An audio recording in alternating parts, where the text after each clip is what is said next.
Power grid અને રાજ્યમાં વિરોધ જોવા મળી રહ્યો છે। ખેડૂતોએ આંદોલન 1.0 કર્યું હતું, ત્યારે હવે ખેડૂતો 2.0 માટે તૈયારીઓ કરી રહ્યા છે।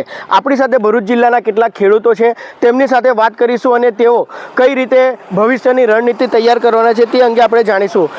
સંદીપભાઈ, તમને પૂછવા માંગીશ કે આંદોલન પૂર્ણ થયું છે, હવે શું રણનીતિ રહેશે? રણનીતિમાં એવું છે કે અમે સરકારને ઘણી વખત રજૂઆતો કરી, ગાંધીનગર કરી, અહીં લોકલ સ્તર પર કરી, ફરી એ જ આશ્વાસન મળ્યું 28મી એપ્રિલે, ફરી એ જ આશ્વાસન। એટલે જ્યારે ગુજરાતના મંત્રી દ્વારા અમને આશ્વાસન મળે અને ત્યાર પછી કોઈ નિર્ણય ના લે તો મંત્રી ઉપર હવે ભરોસો કેવી રીતે કરવો? કારણ કે ગુજરાત સરકારના મંત્રી જ્યારે બોલતા હોય, અને બીજું સૌથી મહત્વનો મુદ્દો એ છે કે જ્યારે સેન્ટ્રલ ગવર્મેન્ટે એક સારી એવી પોલિસી બહાર પાડી છે જે માર્ચ 2025માં પાડી હતી, અને એમાં એટલી ટ્રાન્સપરન્સી છે કે કંપની, કલેક્ટર સાહેબનો જે કોઈ પ્રતિનિધિ હોય અને ખેડૂતનો પ્રતિનિધિ, એટલે ટ્રાન્સપરન્સી એટલી બધી છે કે એમાં ત્રણ જે સ્ટેક હોલ્ડર છે એ લોકો મળી અને ભાવ નક્કી કરે। જો લગભગ અત્યારે 1.5 વર્ષ થવા આવ્યું છે એ પોલિસીને, પણ ગુજરાત સરકાર એ પોલિસી કેમ અમલમાં નથી લાવતી, એક મોટો પ્રશ્ન છે। બીજો એક પ્રશ્ન છે કે જ્યારે ગુજરાત સરકારના પરિપત્રમાં પોતે એવું લખે છે કે આ જે ટ્રાન્સમિશન લાઇન છે જે તે ગામમાં જાય છે અને એક ગામમાં જ જો સરકારી જગ્યા હોય તો એને લગભગ 20,000નું વળતર આપવામાં આવે છે, પણ જો ખેડૂતની જમીન હોય તો એને માત્ર 200થી લઈને 700 રૂપિયા સુધી વળતર મળે છે। તો હવે 20,000 અને 700 રૂપિયા એની વચ્ચે એટલું બધું તફાવત છે કે એને ખેડૂતને કલ્પના નથી કરી શકતો કે આટલો તફાવત કેમ, જ્યારે ગામ એક, ટ્રાન્સમિશન લાઇન એક, સરકાર એક, આટલું ડબલ સ્ટાન્ડર્ડ કેમ અપનાવવામાં આવી રહ્યું છે?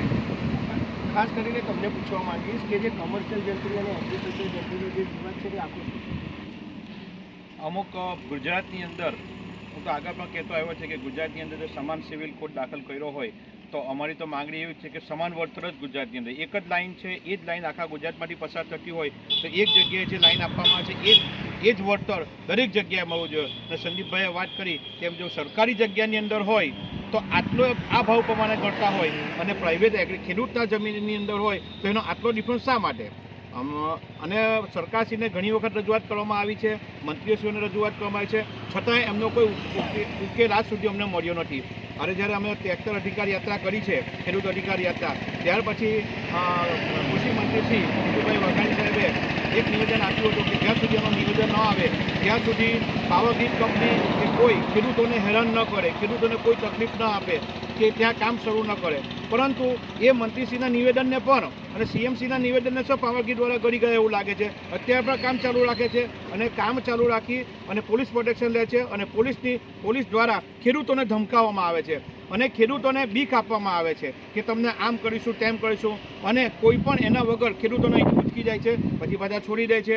એટલે અમારે વળતર સમાન સિવિલ કોડ જો ગુજરાતની અંદર દાખલ થતો હોય તો અમારી માંગણી એ જ છે કે સમગ્ર ગુજરાતની અંદર એક જ સરખું વળતર, વાણિજ્ય જંત્રી પ્રમાણે એક જ સરખું વળતર અમને મળવું જોઈએ। કોઈ પણ જિલ્લો હોય આખા ગુજરાતની અંદર એક સરખું વળતર અમને મળવું જોઈએ। ખાસ કરીને તમને પૂછવા માંગીશ કે આ જે લાઇન છે તેનાથી ખેડૂતોને કેટલું નુકસાન થઈ રહ્યું છે? ખેડૂતોના ઊભા પાકને પુષ્કળ નુકસાન થાય છે ને ખેતીને જે નુકસાન થાય છે એની જે જમીનની જે કિંમત છે ને એ ટાવર લાઈન જો જાય એની જે જમીનની કિંમતની કોઈ મૂલ્ય રહેતી નથી ને ટાવરની લાઈનને નીચે કોઈ પ્રકારનું કામ કરવું હોય ખેડૂતે તો શક્ય નથી એમ, એને યોગ્ય વળતર મળતું નથી। યોગ્ય વળતર આપે તો અમે લાઈન આપવા તૈયાર જ છે, અમારે લાઈનનો કોઈ વિરોધ નથી, તો અમારા ખેડૂતને યોગ્ય વળતર મળવું જોઈએ। યોગ્ય વળતરની જે વાત છે, શું કહો છો, કઈ રીતના વળતર નક્કી થવું જોઈએ? એ તો જે ગુજરાતનું જે જંત્રીનું જે છે ને બધાને સરખું જ વળતર આપવું જોઈએ, જરા બી અન્યાય એમાં થવું નહીં। આમાં મને કોન્ટ્રાક્ટરોને બી સાજિશ લાગે છે કે એ લોકોએ વહેલા કામ કરીને નીકળી જવું છે, ગવર્મેન્ટના મોટા પૈસા લઈ લેવું છે, અમને ખેડૂતોને વધારે પડતા કોન્ટ્રાક્ટરો પ્રેશર કરે છે, વધારે પડતા કોઈ કેમ એમને પૈસા લઈને નીકળી જવું છે। હવે અમારા ખેતરોમાં જાણે વાયર જાય છે, નીચે અમને ભેંસનો તબેલો કાઢવા ના થાય, કોઈ ઉદ્યોગ અમે આપણા મરઘા કેન્દ્ર કાઢવા ના થાય, બકરા ઉછેર કરવું આવે કેમ કે હવે અમને ક્રોપમાં બહુ મૂકવું પડે। હવે આમાં બીજી જગ્યા નીચે પરમિશન નથી મળતી અમારે કોઈ કરવાની, ખેડૂતોને યોગ્ય વળતર ન મળતું હોય આક્ષેપ છે, શું કહેશો તમે? તમે શું કહેશો, શું માંગણી છે ખેડૂતોની? ખેડૂતોની માંગણી એ છે કે પાવર થંભલો ઉભો થાય એના તો પૈસા લેવાના જ છે, કોરિડોર ના લેવાના જ છે, જાણીને એ લોકો પૈડું ફેરવે ને એના હો લેવાના છે. ખેડૂત બિચારો રહ્યો નથી.